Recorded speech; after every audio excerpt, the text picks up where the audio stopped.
ಚೀನಾದಲ್ಲಿ ಡಿಗ್ರಿ ಇಲ್ಲದೆ ಹೋದ್ರೆ ದುಡ್ಡಿನ ಬಗ್ಗೆ ಆರೋಗ್ಯದ ಬಗ್ಗೆ ರೀಲ್ಸ್ ಮಾಡುವ ಹಾಗಿಲ್ಲ. ಚೀನಾದಲ್ಲೊಂದು ಗಮನ ಸೆಳೆಯುವ ಕಾನೂನು ಬಂದಿದೆ. ಇನ್ನು ಮುಂದೆ ಅಲ್ಲಿ ಸಾಮಾಜಿಕ ಜಾಲತಾಣಗಳಲ್ಲಿ ಸಿಕ್ಕವರೆಲ್ಲ ಹಣಕಾಸು ವಿಚಾರಗಳ ಬಗ್ಗೆ ರೀಲ್ಸ್, ವಿಡಿಯೋ, ಪಾಡ್ಕಾಸ್ಟ್ ಮಾಡುವ ಹಾಗಿಲ್ಲ. ಫೈನಾನ್ಸ್, ಆರೋಗ್ಯ, ಶಿಕ್ಷಣ, ಕಾನೂನು ವಿಷಯದ ಬಗ್ಗೆ ರೀಲ್ಸ್ ಅಥವಾ ವಿಡಿಯೋ ಮಾಡುವವರು ಸ್ವತಃ ಆಯಾ ವಿಷಯಗಳಲ್ಲಿ ಕನಿಷ್ಠ ಪದವಿಯನ್ನು ಗಳಿಸಿರಬೇಕು.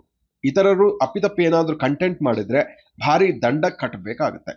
ಭಾರತದಲ್ಲೇನಾದ್ರೂ ಇಂಥ ಕಾನೂನು ಜಾರಿ ಆದ್ರೆ ಏನಾಗಬಹುದು?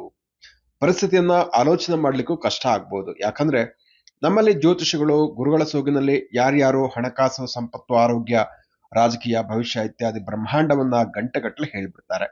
ಸಕಲ ಸಮಸ್ಯೆಗಳಿಗೂ ಪರಿಹಾರಗಳನ್ನ ಚಿಟಿಕೆ ಹೊಡೆದಂತೆ ಕೊಟ್ಬಿಡ್ತಾರೆ. ಆದ್ರೆ ಅವ್ರಿಗೆ ಆಯಾ ವಿಷಯಗಳಲ್ಲಿ ಪದವಿ ಇದೆಯಾ, ಡಿಗ್ರಿ ಕಾಲೇಜು ಮೆಟ್ಲು ಹತ್ತಿದ್ದಾರೆಯೇ, ಯಾರಿಗೂ ಗೊತ್ತಿಲ್ಲ. ನಕಲಿ ಆಹಾರ ತಜ್ಞರು ಯೂಟ್ಯೂಬ್ ಮೂಲಕ ಸಮಸ್ತ ಕಾಯಿಲೆಗಳಿಗೂ ಪರಿಹಾರ ಹೇಳ್ತಾರೆ. ಇದರಲ್ಲಿ ಅಸಲಿ ಯಾವುದು, ನಕಲಿ ಯಾವುದು, ಸತ್ಯ ಸುಳ್ಳು ಯಾವುದು ಎಂದು ಜಾಲಾಡಬೇಕಾಗುತ್ತೆ. ನಕಲಿಗಳ ಹಾವಳಿ ತಡೆಗೆ ಕಠಿಣ ಕಾನೂನು ಅವಶ್ಯಕ ಅನಿಸ್ತಾ ಇದೆ. ಆದ್ರೆ ಇದಕ್ಕೆ ಇನ್ನೂ ವಿಭಿನ್ನ ಆಯಾಮಗಳು ಇದೆ. ಸಾಮಾಜಿಕ ಜಾಲತಾಣಗಳಲ್ಲಿ ವಿಷಯ ವಸ್ತುಗಳ ನಿಖರತೆ, ವಿಶ್ವಾಸಾರ್ಹತೆ ಹೆಚ್ಚಿಸಿಕೊಳ್ಳಲು ಈ ಕ್ರಮ ಅಗತ್ಯ ಅಂತ ಚೀನಾ ನಿಯಮವನ್ನು ತಂದಿದೆ. ಆದ್ರೆ ಇದರಿಂದಾಗಿ ವಾಕ್ ಸ್ವಾತಂತ್ರ್ಯಕ್ಕೆ ಸೆನ್ಸಾರ್ಶಿಪ್ನ ಕಡಿವಾಣ ಆಗಲಿದೆ ಎಂಬ ಟೀಕೆ ಕೂಡ ಕೇಳಿ ಬಂದಿದೆ. ಆದ್ರೆ ಭಾರತ ಮತ್ತು ಚೀನಾ ಸರ್ಕಾರಗಳ ವ್ಯವಸ್ಥೆ ವಿಭಿನ್ನ. ಅಲ್ಲಿ ಸರ್ವಾಧಿಕಾರಿ ಅಧ್ಯಕ್ಷರ ಆಡಳಿತ ಇದೆ, ನಮ್ಮಲ್ಲಿ ಸಂಪೂರ್ಣ ಪ್ರಜಾಪ್ರಭುತ್ವ. ಇಲ್ಲಿ ಸ್ವಾತಂತ್ರ್ಯದ ತಂಗಾಳಿ ಹೆಚ್ಚು, ಅಲ್ಲಿನ ಪರಿಸ್ಥಿತಿ ಹಾಗಿಲ್ಲ. ಅಮೆರಿಕ ಮೂಲದ ಯೂಟ್ಯೂಬ್, ಫೇಸ್ಬುಕ್, ಎಕ್ಸ್, ಇನ್ಸ್ಟಾಗ್ರಾಮ್ ಯಾವುದಕ್ಕೂ ಚೀನಾದಲ್ಲಿ ಅವಕಾಶ ಇಲ್ಲ.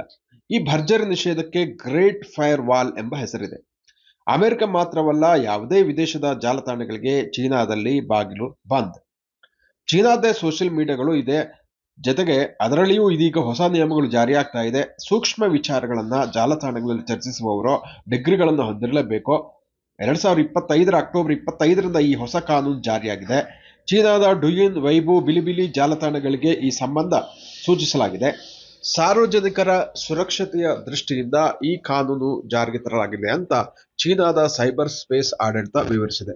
ಇನ್ಫ್ಲೂಯೆನ್ಸರ್ಗಳು ಇನ್ನು ಮುಂದೆ ಚೀನಾದಲ್ಲಿ ತಾವು ಮಂಡಿಸುವ ವಿಷಯಕ್ಕೆ ಸಂಬಂಧಿಸಿ ತಮ್ಮ ಅನುಭವ, ಡಿಗ್ರಿ, ಸರ್ಟಿಫಿಕೇಶನ್, ಪ್ರೊಫೆಷನಲ್ ಅನುಭವ, ಲೈಸೆನ್ಸ್ ಇದ್ರ ಬಗ್ಗೆ ದೃಢೀಕರಿಸಬೇಕಾಗುತ್ತೆ. ತಪ್ಪಿದ್ರೆ $14,000 ತನಕ ದಂಡ ಕಟ್ಟಬೇಕಾಗುತ್ತೆ. ರೂಪಾಯಿ ಲೆಕ್ಕದಲ್ಲಿ ಸುಮಾರು 12.5 ಲಕ್ಷ ಆಗುತ್ತೆ. ಸೋಷಿಯಲ್ ಮೀಡಿಯಾದಲ್ಲಿ ನೀಡುವ ಜಾಹೀರಾತು ಮತ್ತು ಪ್ರಮೋಷನ್ಗಳಿಗೂ ಕೂಡ ಕಾನೂನಿನ ಅಂಕುಶ ಬಿದ್ದಿದೆ. ವೈದ್ಯಕೀಯ ಉತ್ಪನ್ನಗಳು, ಸಪ್ಲಿಮೆಂಟ್ಸ್ ಮತ್ತು ಹೆಲ್ತ್ ಫುಡ್ಸ್ಗಳನ್ನ ಶೈಕ್ಷಣಿಕ ಉದ್ದೇಶದ ಹೆಸರಿನಲ್ಲಿ ಪ್ರಚಾರ ಮಾಡುವಂತಿಲ್ಲ. ಇದು ದಿಕ್ಕು ತಪ್ಪಿಸುವ ಜಾಹೀರಾಗುತ್ತದೆ ಅಂತ ಚೀನಾ ಸರ್ಕಾರ ತಿಳಿಸಿದೆ. ಹೀಗಿದ್ರೂ ಚೀನೀ ಸರ್ಕಾರದ ನೀತಿಯನ್ನ ವಿರೋಧಿಸುವವರು ಇದ್ದಾರೆ. ಇದರಿಂದ ಡಿಗ್ರಿ ಆದವರಿಗೆ ಮಾತ್ರ ಸೆನ್ಸಿಟಿವ್ ವಿಷಯಗಳ ಬಗ್ಗೆ ಜಾಲತಾಣಗಳಲ್ಲಿ ಚರ್ಚಿಸುವ ಹಕ್ಕು ಸಿಗುತ್ತದೆ, ಉಳಿದವರ ಮಾತಿಗೆ ಬೆಲೆ ಸಿಗದಂತಾಗುತ್ತದೆ. ಇದು ಸರಿಯಲ್ಲ ಎಂಬ ವಾದ ಇದೆ. ಈ ಮಾತಿನಲ್ಲೂ ಸತ್ಯಾಂಶ ಇದೆ. ಉದಾಹರಣೆಗೆ, ಒಬ್ಬ ವ್ಯಕ್ತಿ ಡಿಗ್ರಿ ಪಡೆಯದೇ ಇದ್ರೂ ಅನುಭವದ ಆಧಾರದಲ್ಲಿ ಯಾವುದಾದ್ರೂ ಕ್ಷೇತ್ರದಲ್ಲಿ ಮೇಲೆ ಬಂದಿರುತ್ತಾನೆ. ಆತನಿಗೆ ಡಿಗ್ರಿ ಸರ್ಟಿಫಿಕೇಟ್ ಇಲ್ಲ ಎಂಬ ಕಾರಣಕ್ಕೆ ಕೊಟ್ಟು ಅದರ ಬಗ್ಗೆ ಮಾತನಾಡುವಂತಿಲ್ಲ ಎಂಬ ಕಾನೂನು ಹೇರಿದ್ರೆ ಒಪ್ಪಲಾದೀತೆ? ನಮ್ಮಲ್ಲಿ ಅನೇಕ ಮಂದಿಯ ಡಿಗ್ರಿಗೂ ಅವರು ಮಾಡುವ ಕೆಲಸಕ್ಕೂ ಯಾವುದೇ ಸಂಬಂಧವೇ ಇರುವುದಿಲ್ಲ. ಉದಾಹರಣೆಗೆ, ಇಂಜಿನಿಯರಿಂಗ್ ಓದಿದವರು ಪತ್ರಕರ್ತರಾಗ್ತಾರೆ, ಯಾವುದೋ ಕಂಪನಿಯಲ್ಲಿ ಟೆಕ್ನಿಷಿಯನ್ ಆಗಿರ್ತಾರೆ. ಇನ್ನು BA ಕಾಮರ್ಸ್ ಕಲಿತವರು ಸಂಬಂಧವಿರದ ಯಾವುದೋ ಕೆಲಸಗಳನ್ನ ಮಾಡ್ತಾ ಇರ್ತಾರೆ. ಅವರಿಗೆಲ್ಲ ಇದು ನಿಮ್ಮ ಕೆಲಸವಲ್ಲ ಅಂತ ನಿರಾಕರಣೆ ಮಾಡ್ಲಿಕ್ಕೆ ಸಾಧ್ಯ ಇದೆಯಾ? ಅವರು ಗಳಿಸಿದ ಅನುಭವಗಳಿಗೆ ಬೆಲೆ ಇಲ್ವಾ? ಇವತ್ತು ಯಾವುದೋ ಕೋರ್ಸ್ ಮಾಡಿದವರು ಯಾವುದೋ ಕೆಲಸದಲ್ಲಿ ಇದ್ಕೊಂಡು ಮತ್ಯಾವುದೋ ಕಂಟೆಂಟ್ಗಳನ್ನ ಕ್ರಿಯೇಟ್ ಮಾಡ್ತಾರೆ. IT ಕೆಲಸದಲ್ಲಿದ್ದವರು ಇದ್ದಕ್ಕಿದ್ದಂತ ಉದ್ಯೋಗಕ್ಕೆ ರಾಜೀನಾಮೆ ಕೊಟ್ಟು ಕಂಟೆಂಟ್ ಕ್ರಿಯೇಟರ್ ಆಗಿ ಯಶಸ್ಸು ಗಳಿಸ್ತಾರೆ. ಅವರಿಗೆ ನಿರ್ಬಂಧ ವಿಧಿಸುವುದು ಸರಿಯಾ? ಡಿಗ್ರಿ ಓದಿದವರು ಜನರನ್ನು ದಾರಿ ತಪ್ಪಿಸುವುದಿಲ್ವೇ, ವಂಚಿಸುವುದಿಲ್ಲವೇ ಎಂಬ ಪ್ರಶ್ನೆ ಸ್ವಾಭಾವಿಕ. ಹಾಗಂತ ಈ ಡಿಬೇಟ್ ಅಷ್ಟು ಸುಲಭವಾಗಿ ಮುಗಿಯುವಂಥದ್ದಲ್ಲ. ಯಾಕಂದ್ರೆ ಇವತ್ತು ಇನ್ಫ್ಲುಯೆನ್ಸರ್ಗಳು ಒಂದಕ್ಕೆ ಎರಡು ವೈಭವೀಕರಿಸಿ ಹೇಳ್ತಾರೆ. ಲೈಕ್ಸ್, ಕಮೆಂಟ್, ಶೇರ್ಗಳ ಬೆನ್ನು ಬಿದ್ದು ಸಾಂಪ್ರದಾಯಿಕ ವಿಷಯ ತಜ್ಞರೇ ಬಿಚ್ಚಿ ಬೀಳುವಂತೆ ಪರ್ಯಾಯ ತಜ್ಞರಾಗ್ತಾ ಇದ್ದಾರೆ. ಆದರೆ ಇಂಥ ಕಂಟೆಂಟ್ ಕ್ರಿಯೇಟರ್ಗಳು ಯಾವುದೇ ಔಪಚಾರಿಕ ಶೈಕ್ಷಣಿಕ ಅರ್ಹತೆ ಇಲ್ಲದೆ ಕೊಡುವ ಹಣಕಾಸು, ಆರೋಗ್ಯ, ಶಿಕ್ಷಣ, ಕಾನೂನು ವಿಚಾರಗಳ ವಿಶ್ವಾಸಾರ್ಹತೆ ಎಷ್ಟಿರುತ್ತದೆ, ಇದೆಷ್ಟು ಸರಿ ಎಂಬುದು ಚರ್ಚೆ ಆಗಬೇಕು.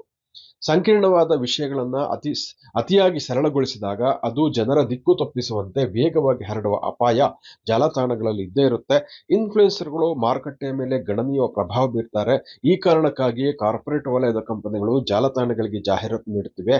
ಗ್ರಾಹಕರ ವರ್ತನೆ, ಶಾಪಿಂಗ್ ನಿರ್ಧಾರಗಳ ಮೇಲೆ ಕಂಟೆಂಟ್ ಕ್ರಿಯೇಟರ್ಗಳು ಪ್ರಭಾವ ಬೀರ್ತಾ ಇರೋದು ಸುಳ್ಳಲ್ಲ. ಆದ್ದರಿಂದ ಬ್ರ್ಯಾಂಡ್ ಸ್ಟ್ರಾಟಜಿಗಳು, ಸೋಷಿಯಲ್ ಟ್ರೆಂಡ್ಗಳನ್ನು ಸೃಷ್ಟಿಸುವಲ್ಲಿ ಇವರ ಪಾತ್ರ ಕಂಡು ಬರ್ತಾ ಇದೆ. ಕಂಟೆಂಟ್ ಕ್ರಿಯೇಷನ್ ಇವತ್ತು ಅನೇಕ ಮಂದಿಗೆ ಪೂರ್ಣ ಪ್ರಮಾಣದ ಉದ್ಯೋಗವಾಗಿದೆ, ಹವ್ಯಾಸಿಗಳಿಗೆ ಆದಾಯ ಮೂಲವಾಗಿದೆ. ಇನ್ಫ್ಲುಯೆನ್ಸರ್ ಮಾರ್ಕೆಟಿಂಗ್ ಟ್ರೆಂಡ್ ಕಾಣಿಸಿದೆ. ಅಂದ್ರೆ ನಾನಾ ಬ್ರ್ಯಾಂಡ್ಗಳು ಭಾರಿ ಸಂಖ್ಯೆಯಲ್ಲಿ ಫಾಲೋವರ್ಸ್ಗಳನ್ನು ಹೊಂದಿರುವ ಕಂಟೆಂಟ್ ಕ್ರಿಯೇಟರ್ಸ್ ಜೊತೆಗೆ ವೈಯಕ್ತಿಕವಾಗಿ ಒಪ್ಪಂದ ಮಾಡಿಕೊಂಡು ತಮ್ಮ ಉತ್ಪನ್ನಗಳ ಪ್ರಚಾರ ಮಾಡುತ್ತವೆ. ಈ ಇನ್ಫ್ಲುಯೆನ್ಸರ್ಗಳು ತಜ್ಞರಂತೆ ಉತ್ಪನ್ನಗಳ ಬಗ್ಗೆ ಮಾತನಾಡ್ತಾರೆ, ಖರೀದಿಸುವಂತೆ ಜನರನ್ನ ಉತ್ತೇಜಿಸುತ್ತಾರೆ. ಅವರ ಶಿಫಾರಸುಗಳು ಮಾರುಕಟ್ಟೆಯಲ್ಲಿ ಗ್ರಾಹಕರ ಮೇಲೆ ಪ್ರಭಾವ ಬೀರುತ್ತೆ. ಭಾರತದಲ್ಲಿಯೂ ಇನ್ಫ್ಲುಯೆನ್ಸರ್ ಮಾರ್ಕೆಟ್ ವೇಗವಾಗಿ ಬೆಳೀತಾ ಇದೆ. ನಮ್ಮಲ್ಲಂತೂ ಚೀನಾ ಮಾದರಿಯಲ್ಲಿ ವಿದೇಶಿ ಜಾಲತಾಣಗಳಿಗೆ ಅಂತಹ ಬ್ಯಾನ್ ಇಲ್ಲ. ಯೂಟ್ಯೂಬ್, ಇನ್ಸ್ಟಾಗ್ರಾಮ್, ಲಿಂಕ್ಡ್ಇನ್, ಎಕ್ಸ್ ಎಲ್ಲವೂ ಇಲ್ಲಿ ಮುಕ್ತ. ಇಲ್ಲಿ ದಂಡಿಯಾಗಿ ಫೈನಾನ್ಸ್, ಹೆಲ್ತ್ ಇನ್ಫ್ಲುಯೆನ್ಸರ್ಗಳು ಸಿಗ್ತಾರೆ. ಇವರು ಸಂಕೀರ್ಣ ವಿಷಯಗಳನ್ನ ಸರಳವಾಗಿ ಜನರಿಗೆ ತಿಳಿಸುವ ಶೈಕ್ಷಣಿಕ ಉದ್ದೇಶಕ್ಕಾಗಿ ಹಣಕಾಸು ಸಲಹೆಗಳನ್ನು ಕೊಡ್ತಾರೆ. ಇದರಿಂದ ರಿಟೇಲ್ ಹೂಡಿಕೆದಾರರಿಗೆ ಹೂಡಿಕೆಯ ತಿಳುವಳಿಕೆ ಹೆಚ್ಚುತ್ತದೆ. ಶಾಲೆ ಕಾಲೇಜುಗಳಲ್ಲಿ ಇಂತಹ ಶಿಕ್ಷಣದ ಕೊರತೆ ಇರುವುದರಿಂದ ಯೂಟ್ಯೂಬ್, ಫೇಸ್ಬುಕ್, ವಾಟ್ಸ್ಆಪ್ಗಳೇ ಅಘೋಷಿತ ವಿಶ್ವವಿದ್ಯಾಲಯಗಳಾಗಿದೆ. ಇಲ್ಲಿ ಪಾಮರರೇ ಪಂಡಿತರ ಪೋಸ್ಟ್ ಕೊಟ್ಟರೆ ಮಾತ್ರ ಕಷ್ಟ. ಅದಕ್ಕಾಗಿ ಸೆಬಿಯ ಮಾರ್ಗದರ್ಶನ ಅಗತ್ಯವಾಗಿದೆ. ಕೆಲವು ಅಂದಾಜಿನ ಪ್ರಕಾರ ವಾರ್ಷಿಕ 18% ಲೆಕ್ಕದಲ್ಲಿ ವೃದ್ಧಿಸ್ತಾ ಇದ್ದು ಮಾರ್ಕೆಟ್ ಗಾತ್ರ 3,000 ಕೋಟಿ ರೂಪಾಯಿಗಳು ಆಗಿದೆ. ಆಟೋಮೇಟಿವ್, ಕನ್ಸ್ಯೂಮರ್ ಗೂಡ್ಸ್ ಕೆಟಗರಿಯಲ್ಲಿರುವ ಕಂಪನಿಗಳು ಹೆಚ್ಚು ಫಾಲೋವರ್ಸ್ಗಳನ್ನು ಹೊಂದಿರುವ ಮೈಕ್ರೋ ಮತ್ತು ನ್ಯಾನೋ ಇನ್ಫ್ಲುಯೆನ್ಸರ್ಗಳ ಜೊತೆಗೆ ಒಪ್ಪಂದ ಮಾಡಿಕೊಳ್ತಿವೆ. ಹಾಗಾದ್ರೆ ಭಾರತದಲ್ಲಿ ಹಣಕಾಸು ವಿಚಾರಗಳ ಬಗ್ಗೆ ಕಂಟೆಂಟ್ ಕ್ರಿಯೇಟರ್ಗಳು, ಇನ್ಫ್ಲುಯೆನ್ಸರ್ಗಳು ಏನಾದರೂ ನಿಯಮ ಇದೆಯಾ? ಖಂಡಿತ ಇದೆ. ಆದರೆ ಡಿಗ್ರಿ ಮಾಡಿರಲೇಬೇಕೆಂಬ ಚೀನಾ ಮಾದರಿಯ ನಿಯಮ ಇಲ್ಲ. ಹೀಗಿದ್ದರೂ ಶೇರ್ ಮಾರ್ಕೆಟ್ ನಿಯಂತ್ರಕ ಸೆಬಿ ಕೆಲವು ನಿಯಮಾವಳಿಗಳನ್ನು ಜಾರಿಗೊಳಿಸಿದೆ. ಅದರ ಪ್ರಕಾರ ಸೆಬಿಯ ನೋಂದಾಯಿತ ಸಂಸ್ಥೆಗಳು ಮತ್ತು ಸಲಹೆಗಾರರು ಮಾತ್ರ ಹೂಡಿಕೆಯ ಸಲಹೆಗಳನ್ನು ನೀಡಬಹುದು. ಉಳಿದವರು ಇಂಥ ಷೇರು, ಮ್ಯೂಚುವಲ್ ಫಂಡ್ಗಳ ಹೂಡಿಕೆ ಮಾಡದೆ ಅಂತೂ ಯಾರಿಗೂ ಸಲಹೆ ನೀಡುವಂತಿಲ್ಲ. ಯೂಟ್ಯೂಬ್, ಫೇಸ್ಬುಕ್, ಇನ್ಸ್ಟಾಗ್ರಾಮ್ ಮೊದಲಾದವುಗಳಲ್ಲಿ ಷೇರುಗಳ ಖರೀದಿಗೆ ರೆಕಮೆಂಡೇಶನ್ ಕೊಡುವ ಹಾಗಿಲ್ಲ. ಮಾತ್ರವಲ್ಲದೆ ಎಜುಕೇಶನಲ್ ಕಂಟೆಂಟ್ ನಲ್ಲಿ ಲೈವ್ ಮಾರ್ಕೆಟ್ ಡೇಟಾಗಳನ್ನು ನೀಡುವಂತಿಲ್ಲ. 3 ತಿಂಗಳಿನ ಹಳೆಯ ಡೇಟಾಗಳನ್ನು ಮಾತ್ರ ಕೊಡಬಹುದು. ಇದು ಹೂಡಿಕೆದಾರರನ್ನು ದಿಕ್ಕು ತಪ್ಪಿಸಬಹುದು. ಒಂದು ವೇಳೆ ಈ ನಿಯಮವನ್ನು ತಪ್ಪಿದ್ರೆ ಅಂತಹ ಕಂಟೆಂಟ್ಗಳನ್ನು ನಿಷೇಧಿಸಬಹುದು. ದಂಡವನ್ನು ಕೂಡ ಸೆಬಿ ವಿಧಿಸಬಹುದು. ಆಸ್ತಿಗಳನ್ನು ಮುಟ್ಟುಗೋಲು ಹಾಕಿಕೊಳ್ಳುವ ಸಾಧ್ಯತೆ ಇರುತ್ತದೆ. ಹೂಡಿಕೆದಾರರ ಹಿತಾಸಕ್ತಿಯನ್ನು ರಕ್ಷಿಸುವುದು ಇದರ ಉದ್ದೇಶವಾಗಿದೆ. ಭಾರತದಲ್ಲೂ ಹಣಕಾಸು ವಿಚಾರಗಳ ಇನ್ಫ್ಲುಯೆನ್ಸರ್ಗಳು ದೊಡ್ಡ ದನಿಯಾಗ್ತಾ ಇದ್ದಾರೆ. ಆದ್ದರಿಂದ ಸೆಬಿಯ ನಿರ್ದೇಶನದಿಂದ ಒಂದು ಕಡೆ ಹೂಡಿಕೆದಾರರ ಹಿತಾಸಕ್ತಿ ರಕ್ಷಣೆ ಆದರೆ ಮತ್ತೊಂದು ಕಡೆ ಇನ್ಫ್ಲುಯೆನ್ಸರ್ಗಳ ವಿಶ್ವಾಸಾರ್ಹತೆ, ವೃತ್ತಿಪರತೆ ಹೆಚ್ಚಲು ಸಹಕಾರಿಯಾಗಲಿದೆ. ಒಂದು ಪಾರದರ್ಶಕ ಚೌಕಟ್ಟು, ಉತ್ತರದಾಯಿತ್ವ ಇರುವುದು ಉತ್ತಮ ಅಂತ ಕಂಟೆಂಟ್ ಕ್ರಿಯೇಟರ್ ನೇಹಾ ನಗರ್ ಹೇಳ್ತಾರೆ. ಸೆಬಿಯ 2025ರ ಇನ್ವೆಸ್ಟರ್ ಸರ್ವೆ ಪ್ರಕಾರ 62% ರಿಟೇಲ್ ಹೂಡಿಕೆದಾರರು ಸೋಷಿಯಲ್ ಮೀಡಿಯಾದಲ್ಲಿ ಇನ್ಫ್ಲುಯೆನ್ಸರ್ಗಳ ರೆಕಮೆಂಡೇಶನ್ಗಳನ್ನು ಕೇಳಿಕೊಂಡು ಹೂಡಿಕೆ ಮಾಡಿದ್ದಾರೆ. ಸೆಬಿಯ ಪ್ರಕಾರ ಇನ್ಫ್ಲುಯೆನ್ಸರ್ಗಳು ತಾವು ಪ್ರಮೋಟ್ ಮಾಡುವ ಉತ್ಪನ್ನಗಳು ಮತ್ತು ಅವುಗಳ ಕಂಪನಿಗಳ ಜೊತೆಗೆ ವ್ಯವಹಾರಿಗೆ ಸಂಬಂಧ ಇದ್ದರೆ ಅದನ್ನ ಬಹಿರಂಗಪಡಿಸಬೇಕು. ಅವುಗಳನ್ನು ಗೌಪ್ಯವಾಗಿಟ್ಟು ಹಣಕಾಸು ವಿಚಾರಗಳನ್ನು ಹೇಳುವಂತಿಲ್ಲ. ಉತ್ಪನ್ನಗಳ ಪ್ರಚಾರ ಮಾಡುವಂತಿಲ್ಲ. ಷೇರು ಹೂಡಿಕೆಯ ಶಿಫಾರಸಂತೂ ದೂರದ ಮಾತು. ಸೋಷಿಯಲ್ ಇನ್ಫ್ಲುಯೆನ್ಸರ್ಗಳಿಗೆ ಸ್ವಯಂ ನಿಯಂತ್ರಣ ಕೂಡ ಅಗತ್ಯ. ಇದು ಹೆಚ್ಚು ಪರಿಣಾಮಕಾರಿ. ಭಾರತದಲ್ಲಿ ಸಾಂಪ್ರದಾಯಿಕ ಮಾಧ್ಯಮಗಳು ಈ ಹಿಂದಿನಿಂದಲೂ ಇದನ್ನು ಪಾಲಿಸುತ್ತಾ ಬಂದಿವೆ. ಆದರೆ ಜಾಲತಾಣಗಳಲ್ಲಿ ಕಂಟೆಂಟ್ ಕ್ರಿಯೇಟರ್ಗಳು ಇದೇ ಹಾದಿಯಲ್ಲಿದ್ದರೆ ಅವರ ವಿಶ್ವಾಸಾರ್ಹತೆಯು ವೃದ್ಧಿಸುತ್ತದೆ. ಇಲ್ಲದಿದ್ದರೆ ಕಠಿಣ ಕಾಯ್ದೆಗಳು ಭವಿಷ್ಯದ ದಿನಗಳಲ್ಲಿ ಅನಿವಾರ್ಯ ಆಗಬಹುದು.